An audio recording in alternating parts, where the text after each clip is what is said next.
روزہ میں آکسیجن اور انہیلر لینے کا بیان۔ سوال ہے، کیا روزہ میں آکسیجن لینے سے روزہ فاسد ہو جاتا ہے؟ جواب ہے، روزہ میں آکسیجن یعنی جو صاف ستھری ہوا ہوتی ہے اس کے لینے سے روزہ فاسد نہیں ہوگا۔ البتہ انہیلر کا استعمال روزہ دار کے لیے جائز نہیں ہے، کیونکہ اس سے دوا کے اجزاء حلق کے نیچے پہنچتے ہیں جس سے روزہ فاسد ہو جاتا ہے۔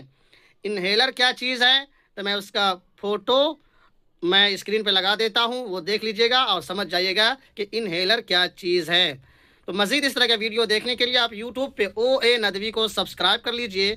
اگر فیس بک یا انسٹاگرام پر آپ دیکھ رہے ہیں تو عزیر انصر کو فالو کر لیجئے۔ مسائل رمضان سیکھنے و سمجھنے کے لیے آپ جڑے رہیں۔ فی امان اللہ، لائک اور کمنٹ بھی کرتے جائیں۔